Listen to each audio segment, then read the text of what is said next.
A cold wind howled through the small rural town, rattling window shutters and casting eerie shadows from the branches of old twisted trees. It was one of those nights where the moon hung low and full in the sky, a pale eye that seemed to watch everything below. The air was heavy, charged with a sense of anticipation, and for one resident, the silence of the countryside was shattered by a glimpse, just a flicker out of the corner of her eye. She had been walking home, taking the familiar dirt path from the edge of the woods when she saw it. A figure hunched and massive, crouched among the underbrush just beyond the tree line. It was no ordinary animal, too large for any dog, too swift for a bear.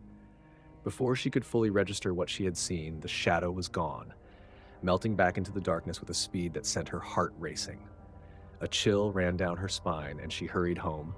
Every sound in the night suddenly amplified: the snap of a twig, the rustle of leaves, the distant call of an owl. By morning, whispers were spreading through town. She wasn't the only one who had seen something strange. A farmer, rising early to tend to his livestock, had caught sight of it too. A shape lurking at the edge of his property, standing unnaturally still in the pre-dawn mist.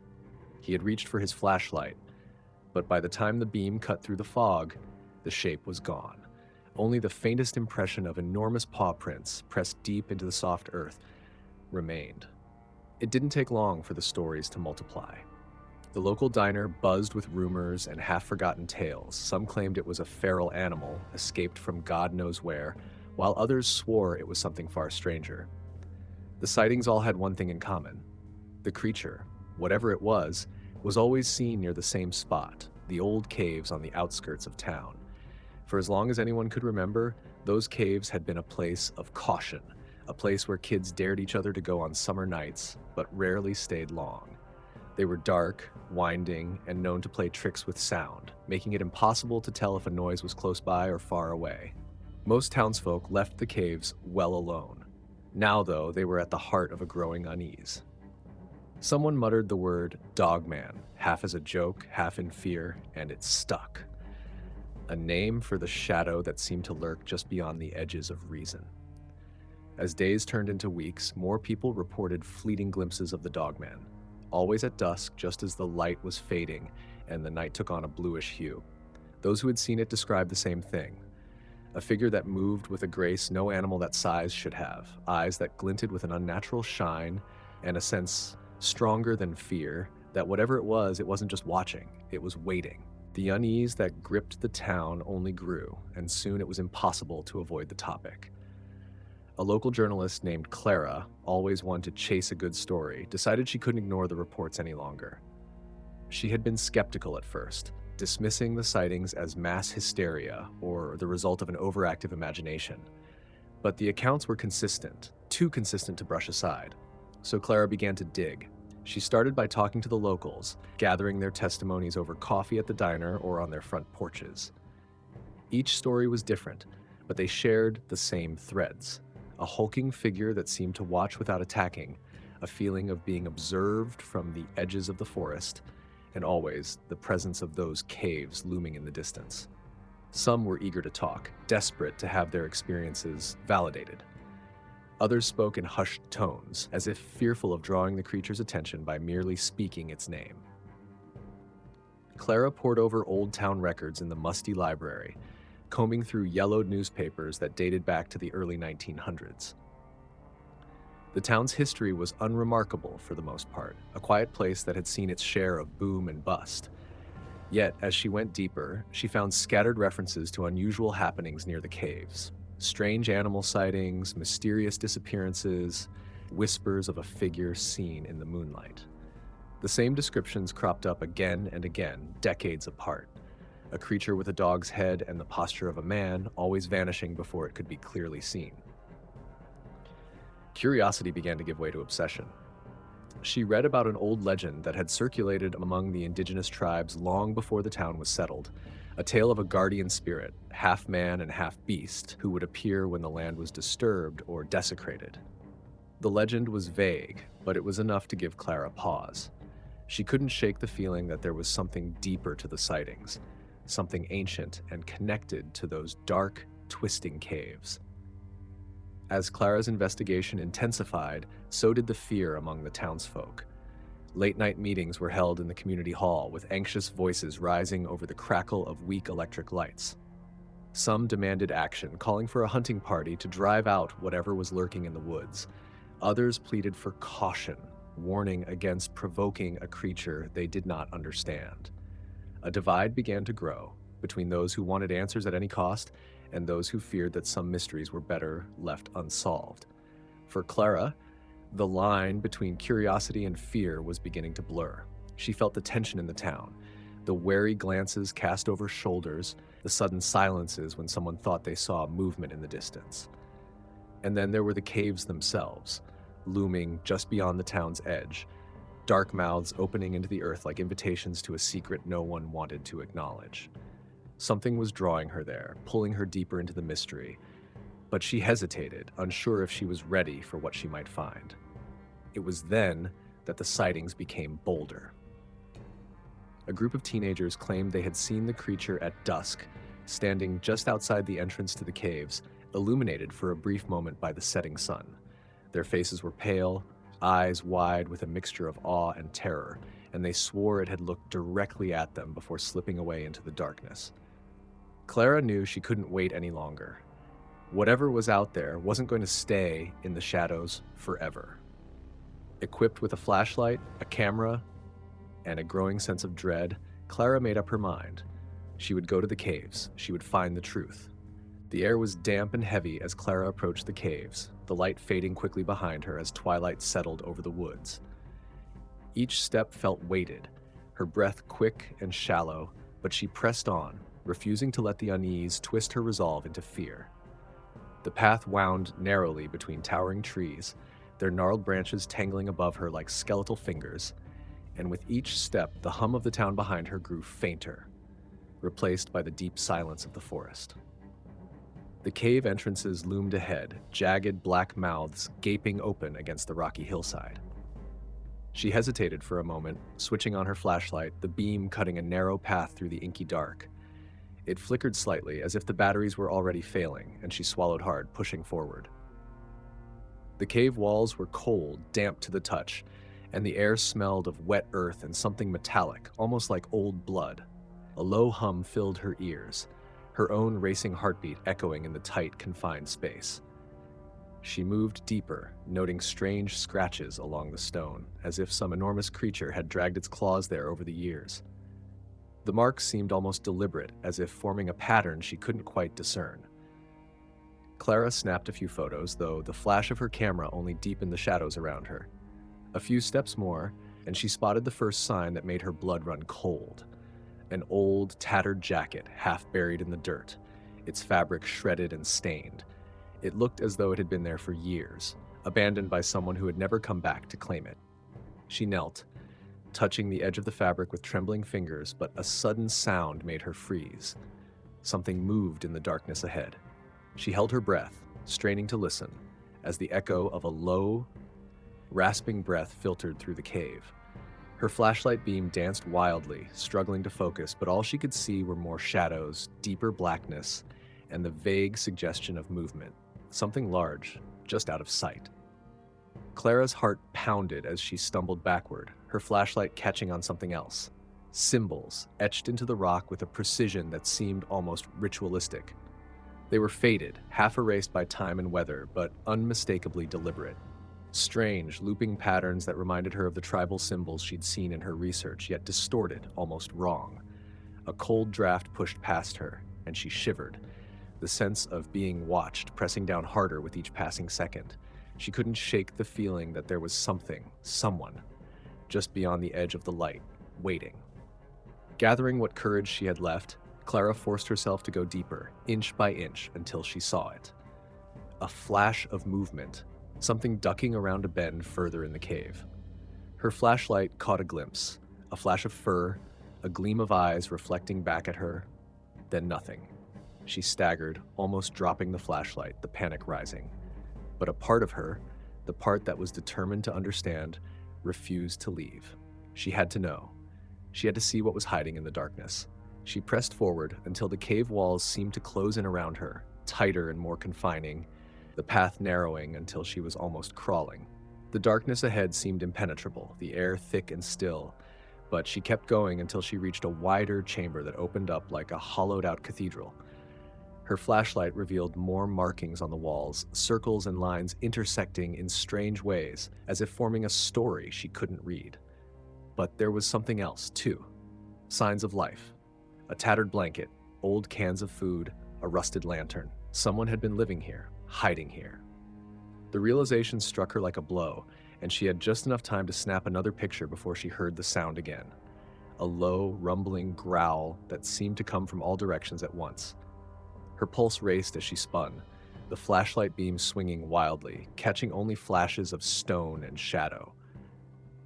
She saw movement at the corner of her eye, something large and crouched, watching her from the depths of the chamber. But before she could focus, the creature moved, vanishing deeper into the cave with a speed that seemed impossible. Clara's courage finally cracked. She stumbled back, nearly tripping over the uneven ground, and ran, her footsteps echoing through the stone like the beat of a desperate drum. She burst out of the cave, gasping for breath, the cool night air hitting her face like a slap. Her flashlight flickered again, and she barely made it back to the main path before it went out completely, plunging her into the pitch black of the forest. But she had seen enough. Something was in those caves, and it wasn't just an animal. The darkness held secrets that the town had ignored for far too long, and Clara knew she would return, no matter what it took to uncover the truth. Back in town, Clara's face was pale and drawn, but she couldn't shake the feeling of eyes following her every move. She tried to tell herself it was just her mind playing tricks, the adrenaline from the cave still pumping through her veins, but it wasn't enough to calm the relentless sense of being watched. The people in town noticed her change, too, how her steps quickened on the main road and how she seemed to keep one hand always close to her camera, as if waiting to catch a glimpse of something just out of sight. The days passed, and the sightings around the town grew bolder, more frequent. One night, a local farmer found his livestock panicked and scattered, the barn door hanging open as if wrenched apart by a powerful force. He swore he saw a shadow darting into the woods, too fast to be human, but too large to be anything familiar. Another woman reported hearing a low growl outside her bedroom window just past midnight, and the next morning, deep scratches marred the siding of her house. Clara's own house was no exception. Strange noises in the night kept her awake. The creak of floorboards in an empty room, the distant rustle of leaves in the stillness of midnight. Then she began noticing that small, insignificant things were disappearing. A flashlight she had left on her porch, a notebook she had used for interviews, a scarf she had hung by the front door. At first, she wrote it off as forgetfulness, but when she found her own front door slightly ajar one morning, the lock scratched and battered as if from a desperate struggle, she knew it was no mistake. Word spread quickly and fear settled over the town like a cold mist. Some blamed Clara, saying her investigation had provoked whatever was out there, stirring it from its hidden lair. Others saw her as the town's only hope for answers, urging her to continue, pressing her with old family stories and half-remembered warnings about the caves. It didn't help that Clara had started receiving anonymous notes left on her doorstep in the dead of night, with messages scrawled in shaky, almost childlike handwriting. "Stop looking," one said. Another read, "He watches you now." Clara knew she was close to something, but the danger was growing, pressing in on her from all sides. The town was beginning to crack under the weight of its own fear. One evening, a group of men gathered in the town square with rifles and flashlights, declaring they were going to hunt whatever was stalking them. They were tired of the town's shadows, of the darkened windows, and the nightly curfews. The hunters set out at dusk, their voices nervous but determined, disappearing into the woods with the promise to return by dawn. They never did. When the morning sun rose, the town was still, holding its breath. Clara had hardly slept, pacing the length of her small living room, waiting for news. By noon, whispers were circulating. No sign of the men, no response to the calls that echoed through the trees. They had vanished as if swallowed whole by the woods. Driven by a terrible urgency, Clara returned to the caves that afternoon, despite the warnings ringing in her ears. This time, she came prepared. Extra batteries for her flashlight, a sturdy walking stick, and the digital recorder from her office. She needed to know if the darkness held any clues, any trace of what had happened to the hunters. The path to the caves seemed quieter than before, the forest holding its breath, and she could feel a tension in the air like the threat of a storm. She entered the caves, deeper this time, marking her way with chalk on the stone walls so she wouldn't get lost. She moved slowly, methodically, her camera flashing in the darkness, capturing every inch. She found nothing but silence, endless stone, and those strange, worn symbols that seemed to pulse in the shadows like a forgotten language. Then, just when she was beginning to think the hunt was futile, she saw it. A piece of torn fabric caught on a jagged rock, stained with something dark. It looked like the jacket one of the missing men had been wearing, frayed and faded, as if it had been abandoned there years ago. Her blood ran cold, and she backed away, her steps quickening, desperate to escape the suffocating press of the cave walls. But as she turned to leave, she felt it, a presence behind her, a shift in the air. Her flashlight beam caught a glint of movement, a shadow sliding across the cave's entrance. Her heart leaped, and she ran, the sound of heavy footsteps echoing behind her, impossibly close. She burst out of the cave's mouth, stumbling into the late afternoon light, gasping for breath. Her flashlight flickered and died, but she didn't stop running until she was back on the path, her pulse racing, a cold sweat dripping down her back. Clara knew now that she was not alone in the caves, that something had been following her, tracking her every move. Back in town, the silence was louder than ever. The townsfolk watched her from behind their curtains, their faces pale and eyes hollow. They had heard what happened to the hunting party. No one spoke openly of it, but the fear was there, thick and suffocating. It was clear to Clara, whatever was hiding in the darkness was growing bolder, as if feeding on the very terror it had sown among them. And it wasn't finished yet. Clara's hands shook as she replayed the audio from her recorder later that night, sitting alone in her dimly lit kitchen. The sound was muffled, echoing off the cave walls, but there was something there, low, guttural, almost like a growl. She listened again, leaning in close, her breath hitching as she caught the faintest whisper of movement, the scrape of claws against stone. It was unmistakable. She wasn't alone in those caves. And whatever was there, it had followed her. Sleep didn't come easy that night. Every creak of the house, every whisper of wind against the window sent her nerves on edge. She felt as though the walls were closing in, her small house suddenly too quiet, too vulnerable. When she finally drifted off, it was to restless dreams, dark tunnels, shadowy figures, and eyes that gleamed from the depths of the earth. She awoke with a start, drenched in sweat, and decided she couldn't keep running from the truth. She needed to face whatever was in those caves, to put an end to the fear gripping the town. Gathering her gear again, she set out at dawn, the streets of the town eerily empty, as if everyone had locked themselves away behind their doors. This time she wasn't alone. As she reached the edge of the woods, she was met by an old man, one of the town's longtime residents. He was grizzled, his eyes sharp and wary, and he carried a lantern and an old hunting rifle slung over his shoulder. "You shouldn't go alone," he muttered, his voice hoarse with age and worry. "I've seen enough to know you don't walk into those caves without someone watching your back." Clara hesitated but nodded, grateful for the company, even if she didn't fully trust the stranger. Together, they entered the forest, moving quietly through the morning mist until the yawning mouth of the caves appeared once more. The old man paused at the entrance, his face tight, and he whispered a prayer under his breath before stepping inside. Clara followed, the beam of her flashlight piercing the darkness, illuminating the damp, slick walls and the same haunting symbols she'd seen before. The air was colder this time, and the silence felt heavier, as if the cave itself were holding its breath. They ventured deeper, marking the walls with chalk, the light of the lantern casting long, flickering shadows that seemed to dance just beyond their reach. The farther they went, the stronger the feeling of being watched grew. Clara's heart pounded, each step echoing louder than the last, her grip on the flashlight tightening. Then, they reached a place she hadn't seen before, a cavern larger than any she had entered, its ceiling arched high above like a cathedral of stone. The walls were covered in claw marks, deep and jagged, and scattered across the ground were remnants of a campsite, Old cans, a burned-out fire pit, and scraps of clothing, some looking recent, others so old they were almost unrecognizable. Her flashlight flickered, and for a moment, she thought she saw the glint of eyes in the shadows beyond, watching from the safety of the dark. The old man's grip tightened on his rifle, and he whispered, "We're not alone." Clara felt a shiver run down her spine as she scanned the darkness, feeling the weight of those eyes upon her.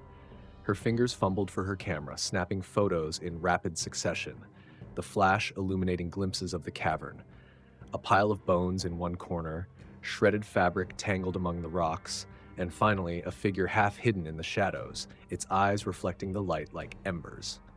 She gasped, the camera slipping from her hands as the figure moved. It was fast, inhumanly so, darting between the stones with a fluidity that sent a jolt of fear down her spine.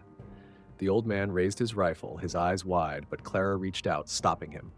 "Wait," she hissed, her voice barely above a whisper. "We don't know what it is." The creature paused, its eyes fixed on them.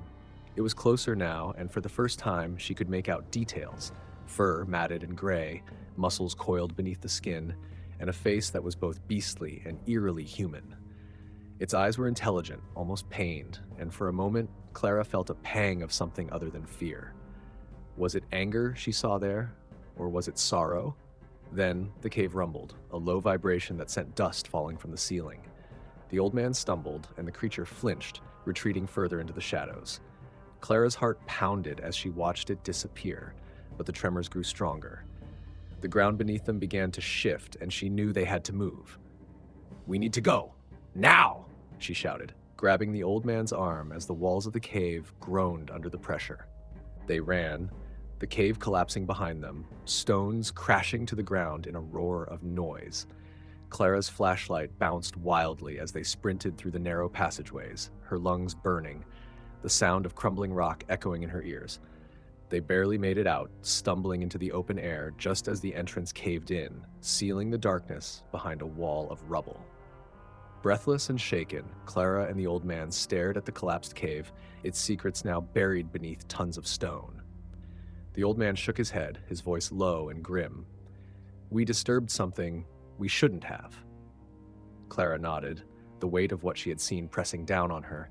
She didn't know what the creature was or what it wanted, but she couldn't shake the feeling that it wasn't the monster people had made it out to be. And now, with the cave sealed, she was left with more questions than answers, and a sense of dread that whatever lived beneath the earth was still waiting, its secrets buried but not forgotten. The dust from the cave-in lingered in the air long after Clara and the old man had stumbled back into the safety of the forest. They stood there, catching their breath, watching the sunlight filter through the trees as if it could cleanse them of the darkness they had just escaped. But the silence between them was heavy. Both knew that the truth hadn't been buried with the cave's collapse. It was still out there, lurking. Clara couldn't shake the image of the creature's eyes, the way they seemed almost human in their pain, or perhaps in their plea. It haunted her as she returned to her small house, locking the door behind her and collapsing into her desk chair. She replayed the events in her mind, the echoes of that guttural growl, the symbols on the walls, the old man's words. "We disturbed something we shouldn't have." Her hands moved to the photographs she'd taken, and she began to sift through them, each flash of the cave's interior revealing more than she'd initially noticed. The claw marks on the walls were deliberate, forming a pattern she now saw as a language no one had bothered to decode. The bones she'd seen were not random. They were arranged, almost like an offering, and the shreds of clothing, she realized with a chill, weren't just relics of lost travelers. They were pieces of a story, one that spoke of something far older than the town itself. Among the photos was the clearest shot of the creature's eyes. She enlarged it on her screen, the grainy resolution sharpening as she leaned in. There in those eyes she saw not just fear, but a kind of pleading. Her chest tightened. What if they had gotten it all wrong? What if, instead of hunting a beast, they had intruded on something that was trying to communicate, to reach out? The old journal she'd found in the town archives came back to her, the one with the story of the hermit who had vanished near the caves decades ago. She pulled it from her shelf, flipping through the yellowed pages until she found the entry. The hermit had written of the caves as a sacred place, a realm where spirits dwelled and where humans were not meant to linger. He had mentioned seeing a figure, a guardian, he called it, protecting the caves from intruders. Clara's heart pounded as she read the final line. It seeks not to harm, but to guard what man should never find. A thought settled in her mind, uneasy and persistent. What if the Dogman was a guardian, protecting the town from something far worse, something that lay deeper in the caves, beneath layers of rock and shadow? What if the tremors they felt weren't just natural collapses, but warnings, a signal that the land itself was stirring? Clara knew she needed more answers, but the town had grown colder, more hostile. The news of the hunter's disappearance had spread, and now people eyed her with suspicion. Some whispered that she was to blame, that her digging had stirred up a curse they had long kept at bay. Others avoided her entirely, too afraid of what she might uncover next. Desperate, she sought out the old man again. She found him in his home, a modest cabin on the edge of town, surrounded by thick woods. His face was grim when he let her in, and he spoke in a voice heavy with the knowledge of too many years. "I warned you not to go alone," he said. "There are things in those caves best left undisturbed." Clara pressed him for details, and he reluctantly told her of an ancient pact the town's founders had made, a deal to leave the caves untouched in exchange for the land's safety. "My father told me stories," he muttered, staring into his cup of tea.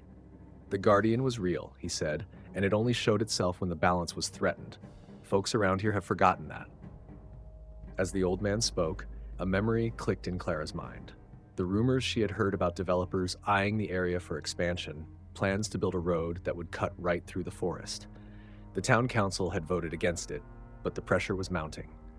She realized with a sinking feeling that the increased sightings and disturbances coincided with those talks. The Dogman, or whatever it was, had started appearing not to attack, but to warn.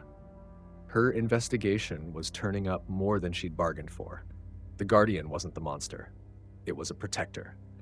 But if that was the case, then what lay beneath those caves, the thing it was so desperate to keep hidden? The old man reached into a drawer, pulling out a faded map. He unrolled it, revealing the cave system stretching far deeper than she had imagined. "This goes under the whole town," he said, tracing a path with a shaky finger. "And beyond." He pointed to a spot marked with a symbol she recognized from the cave walls. "The heart of it. It's where the Guardian resides, and it's where the real danger lies. I'm too old to go back in, but if you want to find the truth, this is where you'll have to go." Clara stared at the map, the weight of the decision settling heavily on her shoulders. She had spent her life chasing stories, but this one felt different, more personal. It wasn't just about uncovering a mystery anymore, it was about understanding something ancient, something that had protected her town for centuries. And if the developers had their way, if the town pushed forward with its expansion, the Guardian might not be able to hold back whatever lay below. Clara nodded, her resolve hardening. "I need to go back," she said quietly, "but this time I need to be prepared."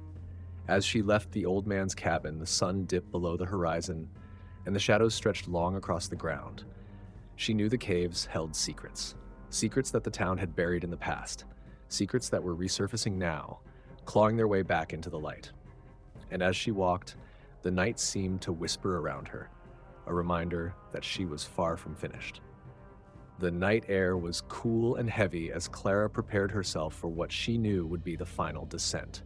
She moved with purpose, packing her bag with supplies, extra flashlights, rope, a thermal blanket, and a small first aid kit.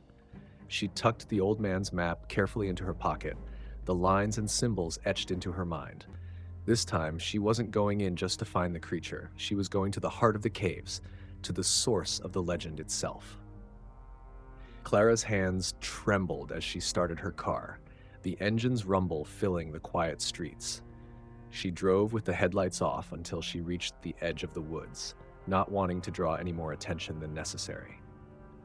The town was already tense. Whispers of strange occurrences and vanishing people had people locking their doors and staying inside after dark. She was certain that if anyone saw her heading back to the caves, they'd try to stop her, or worse, follow her. The forest was shrouded in darkness as she moved through it, the beam of her flashlight a small circle of light in the vast sea of shadows. The path felt different now, as if the trees themselves were bending closer, their branches reaching out, warning her to turn back. But she pressed on, her breath forming small clouds in the crisp air. The caves loomed ahead, and as she approached, she paused, listening. The forest was eerily quiet, as if everything within it was holding its breath. Taking a deep breath, she stepped inside. The cold hit her immediately, seeping through her clothes and chilling her bones. The walls seemed to pulse with an energy she hadn't noticed before, and the symbols she'd marked on her last visit glowed faintly under the beam of her flashlight, as if they were coming to life. She followed the map, tracing her way through the narrow passages, the old man's instructions echoing in her mind. The deeper she went, the more she felt the weight of the cave pressing down, the air growing thicker and colder. It was as if the cave was alive, breathing, shifting, guiding her towards something it wanted her to see. The path narrowed until she had to crouch, and then it opened into a vast chamber, larger than any she had entered before. Her flashlight swept across the space, revealing what looked like an ancient altar, surrounded by those same ritualistic symbols carved deep into the stone. Her eyes locked onto a large stone slab at the center of the room. Bones were arranged in intricate patterns around it, and as she moved closer, she noticed something else. Scraps of fabric, weathered and torn, strewn among the bones. She knelt, recognizing the remnants of the hunter's clothing. A shiver ran down her spine. This was more than a hiding place. It was a boundary, a line drawn between worlds. As she stood, the temperature dropped suddenly, her breath puffing out in visible clouds. The air was charged like the calm before a storm. She heard it then, a deep, rumbling growl that resonated through the chamber. She spun around, flashlight darting, and there, emerging from the shadows, was the creature. The dogman stepped into the light, its eyes fixed on her. Up close, it was even more terrifying, its form massive and hulking, muscles rippling under matted fur. But those eyes held a story.